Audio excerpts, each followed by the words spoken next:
to Improve Seeds, a program designed to enlighten farmers about improved seed. Most especially now that we are preparing for the rainy season, our farmers need to know what and what not to do, most especially in the seed sector. On the program today, we have our plant breeder, Andrea Dama. She is a usual, guest in the house, and she's always excited to have us and to, of course, enlighten farmers on what and what not to do. Today is not an exceptional because she is going to give us something outstanding, and we are going to talk about the role of improved seeds in the livelihood of farmers.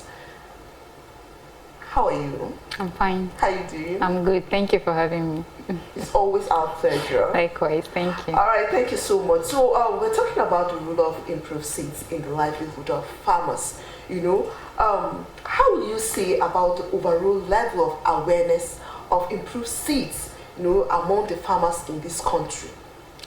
Okay. So when we talk improved seeds, it's talking about something better than what you already have. So it means when something improved is brought to you, it means it is better than what is obtainable. So when you're talking about the role or the level of awareness they have, I would like to say it's poor. The work is being done, but we're not getting anywhere. It's looking as if we're not doing anything.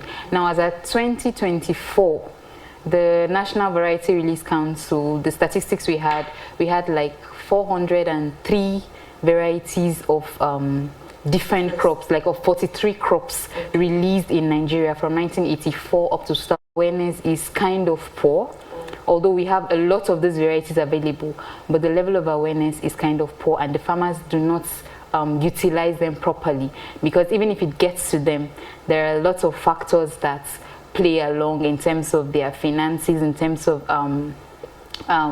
behavioral change adoption.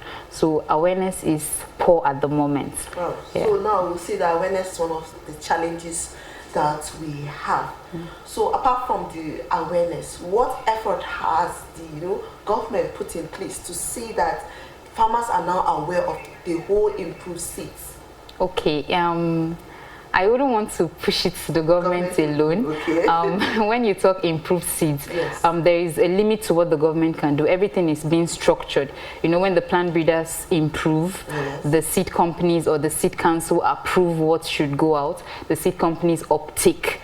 Then you have a lot of seed companies, those that are licensed and not everywhere in Nigeria. Then even if they sell those improved varieties, they are not licensed by our seed council, approved seed council. Then there are a lot of things that go into place. But then currently, the people that do the upscaling or try to make farmers aware of improved seeds, I'll give it to the NGOs, non-governmental organizations. They try to take it up from there. They have a lot of programs that they try to impute into the projects they have. So in those projects you see that they have livelihood projects that try to promote those improved seeds, although some of them do not use those improved seeds we have. So those livelihood projects try to bring down or scale down those improved varieties to the farmers. So not the government alone, private sector partners are needed, NGOs are needed, community-based seed producers licensed by our Agri Seed Council are also needed for that awareness to be done. So all hands must be on deck. Everyone needs to be here. All right, now if all hands are on deck,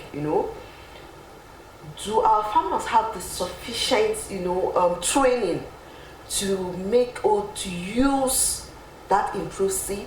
Our old farmers then, I know they keep their past seeds or their harvested seeds so that they'll be able to use it in the next farming season. Now with the improved seeds and the introduction, and of course all hands are on deck to see that everybody goes in for the improved varieties, of course to kick hunger off. Do our farmers have sufficient training to see that they know, and these are the steps at which they are supposed to take to make use of the improved varieties? Okay, thank you. That's even if everybody is on deck, we need to know the key players. Sure. Who are those people delivering those extension services to the farmers? But let me take us back to why improved seeds are there. Now, when a plant breeder says, I have this improved seed for your use, there are certain steps it takes.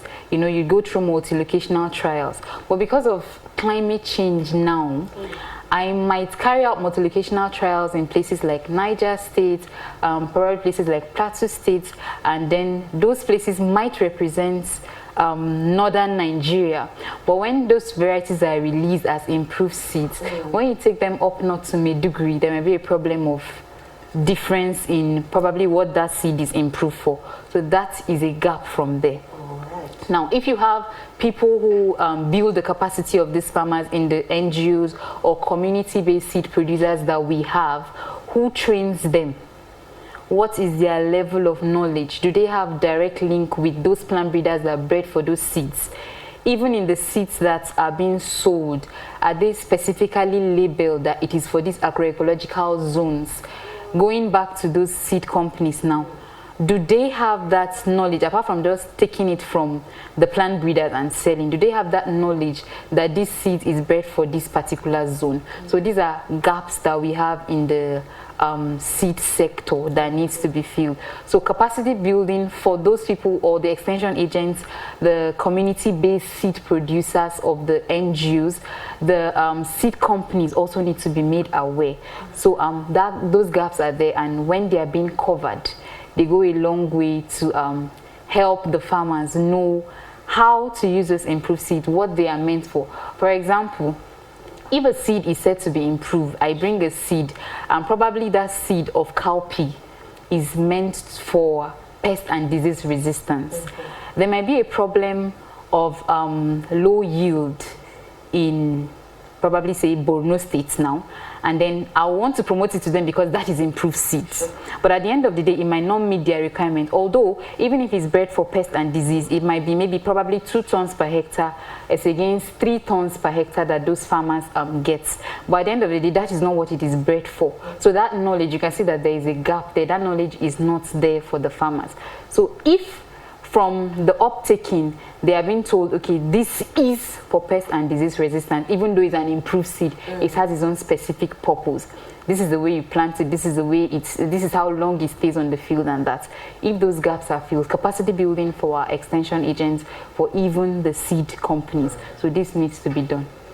Well, that means we have a lot to be done. Capacity building, awareness, and then of course we must also know the zones that are best used for those seeds. So it's not every seed that we are going to use. All right, our viewers, we're talking about the role of improved seeds in the livelihood of our farmers, most especially now in the rainy season.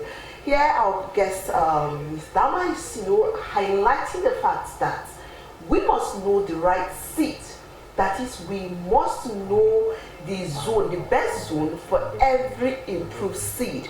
It's not, every seed is not best, used in all the zones. So you must identify the right seed for every zone, and then of course identify which of the improved variety is best suitable. Suitable. And then of course our extension workers must be enlightened. They must have the awareness, and capacity building must be built among our farmers. We'll be right back. When we come back, we are going to talk about the requirements, the step at which every seed, every improved seed must take for you to have appropriate and adequate harvest. This is improved seed, and stay tuned.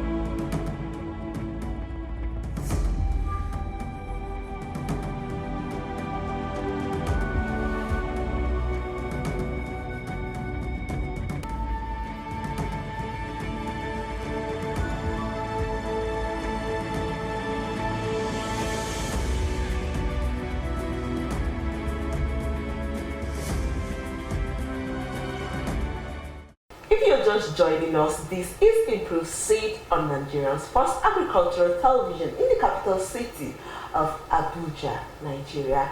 And my guest, Ms. Andrea Zama here, is talking about the role of improved seeds in the livelihood of our farmers. And we are talking about the improved varieties. We will not stop talking about it because we need to kick hunger off Nigeria and of course Africa and the world at large. She highlighted some of the important things that farmers need to know about it. We said our extension workers must enlighten our farmers, right? So, but what are some of the major steps required for our farmers to follow? Because it's improved variety. Of course, there are some do's and don'ts that they must take note. What are some of the things that you want to enlighten our farmers about it? Okay, so it's specific for every improved seed. Okay. Like I said earlier, it is bred for a specific reason. Okay. And I like to say, with climate change and everything, there are seeds that are meant for drought areas. So you might find out a seed of maize that is probably adapted to drought-prone areas. So you take them probably up north. Okay. So when those seeds, when there are predictions that okay, the rains are going to be shorter this year, a lot of farmers will want to get those drought-resistant varieties. Now, one thing they must know is that probably one of the requirements is to plant late. You don't rush to plant immediately the rain starts if they are drought resistant. Yeah, because there will be a break in rainfall. If, for example, it is disease resistant, you don't need to buy it and then rush to go and start applying pesticides on it. Even if you must apply, it is not left for those seed companies. Like I said earlier, it needs to be clearly labeled to tell you need to apply. If you're used to applying 20 liters for your hectare, you might want to apply probably 15 or 10 liters. This is left for them. So there are specific processes for each improved seed. If it is for late blight, for example, if they tell you, okay, this is late blight resistance for potato, you do not need to add any fungicide. So you need to adhere to that.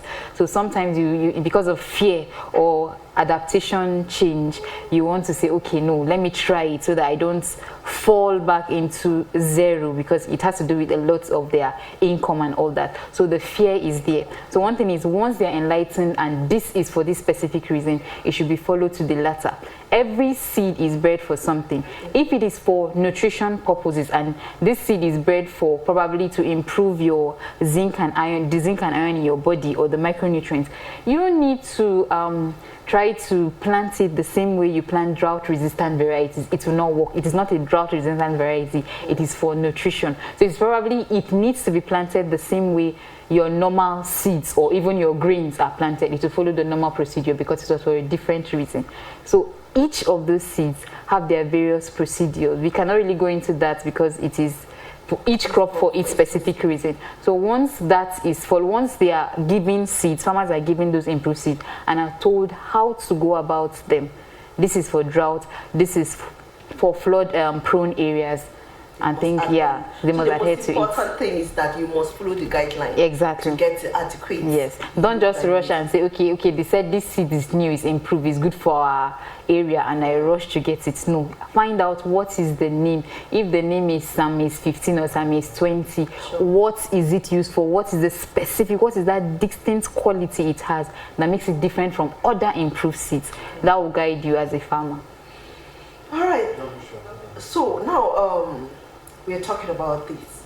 The seed. How affordable are they? How accessible are they? Okay, that's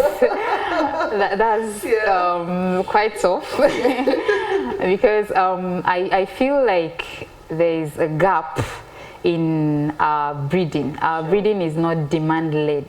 Okay. I want to, for my own buyers, I would say it has a lot to do with lack of finances as a country. You find out that a lot of improved seeds, if you find out how they come about, it has a lot to do with donor-funded projects. You find out that it's actually has to do with people of goodwill that just come together and say, okay, our people are having this challenge. Sure. Let's see how we can, fund this and do this. So a lot of them are donor-funded. And the problem with some of these donor-funded projects is they are not farmer participatory. Okay. The farmers are not really carried along, except for now we have something we call the tricot approach in plant breeding, where everything is done with the knowledge and with the participation of the farmer. Everything, in fact, those demo plots are right where they are. You don't take the demo plots away from them. Right where they are, it's very participatory. But apart, before tricots, we didn't have, it was more of a top to bottom approach, you know. The plant breeders just breed and dump them. The seed companies just take over. Sure. The next project for the donors come in, and then that is it.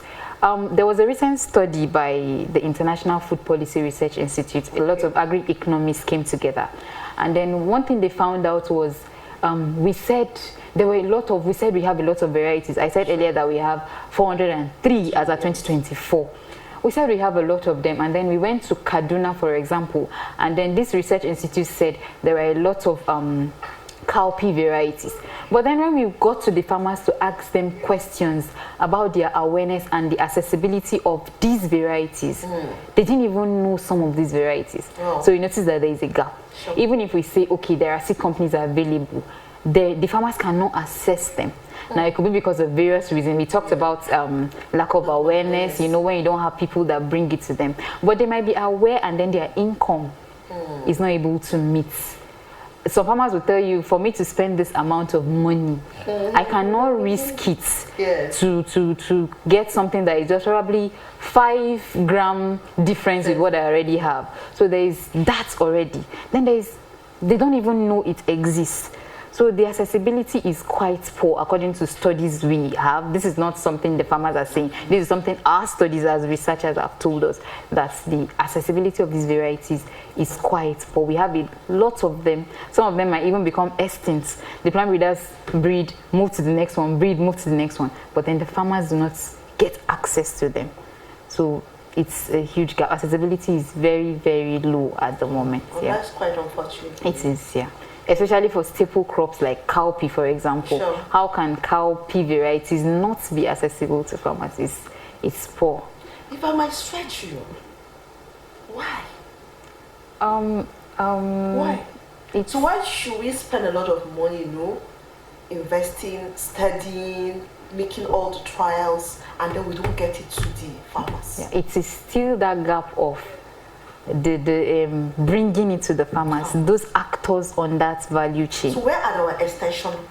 When we talk of okay, I understand. Yeah. No, this is a question that everybody out there should also have. Yeah. You know, our governments, our NGOs, our partners, our private, you know, farmers.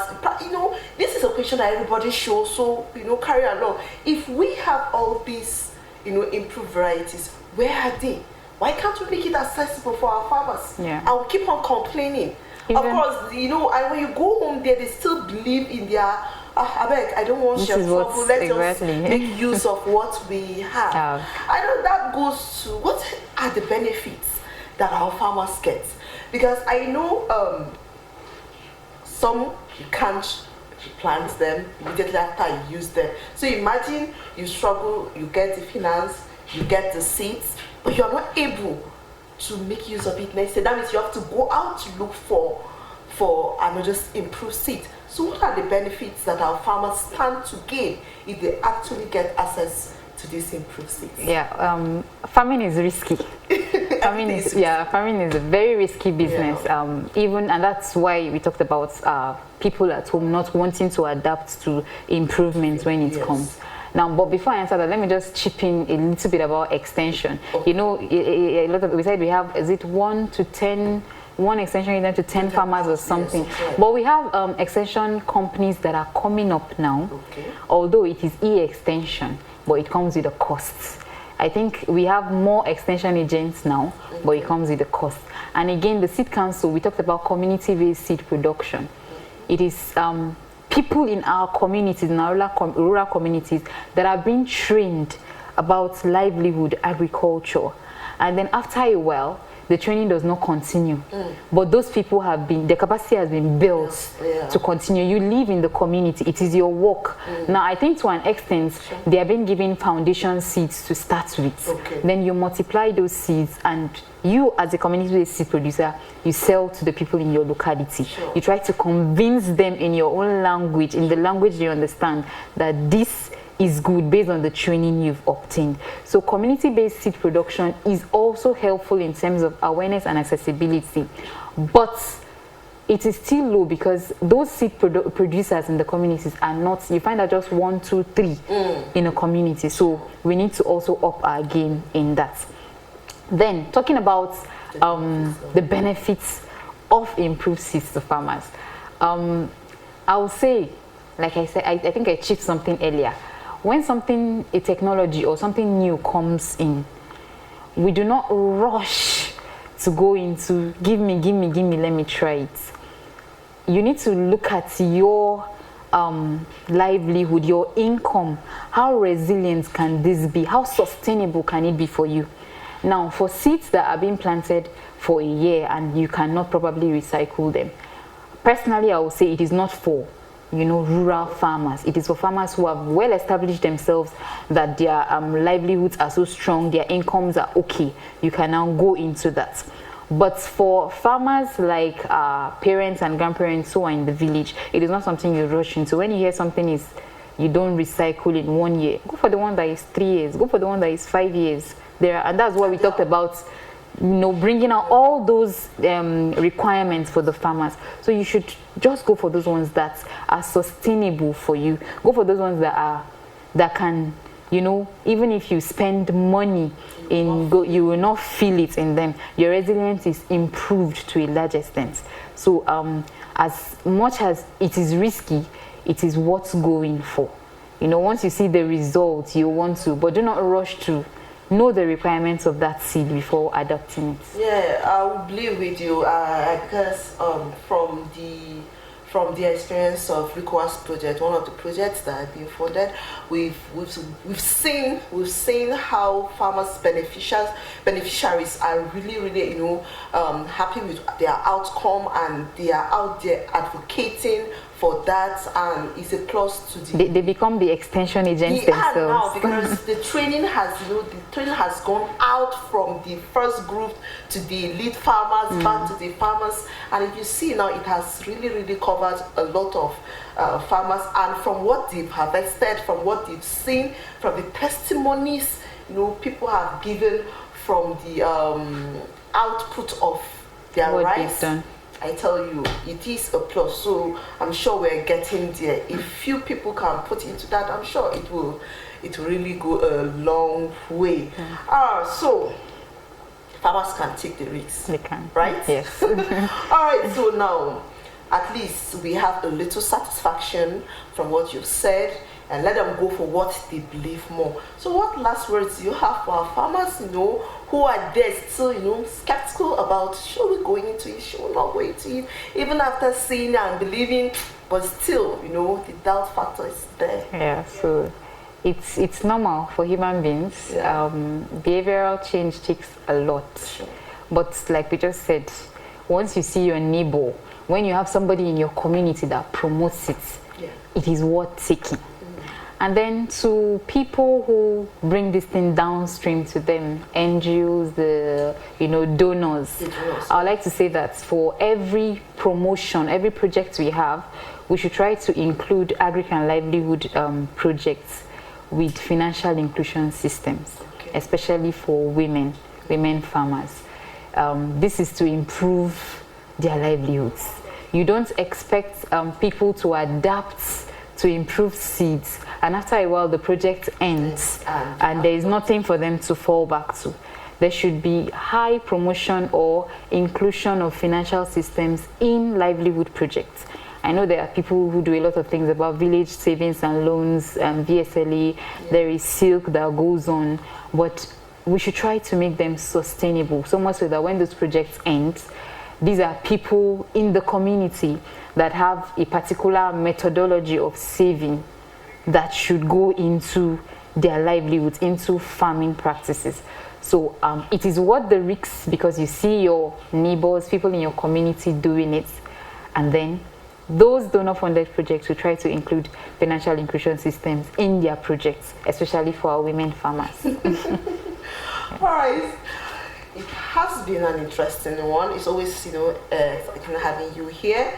Thank you so much for being part of the program. You heard it. We were talking about, or rather, we talked about the role of improved seeds in the livelihood of our farmers, and we've highlighted the advantages, the disadvantages, and all around it. But the most important thing is identify the best seed for your zone. Be open-minded about the whole thing and give a trial. Follow the guidelines, and of course, we appreciate all our donors, all the projects out there that are putting effort to kick hunger off. Try as much as possible to involve our women in it. Thank you so much, Ms. Dama, for being part of the program. Thank you for having me. Always a pleasure. It's our pleasure. Thank you. Thank you. Thank you so much also for being part of the program. Keep a date with us next time for another interesting topic. I am Hilda Homsen Francois, and this is ARCN TV. You can watch more of our programs. Let's all put our hands on deck to kick hunger off. Thank you and bye-bye.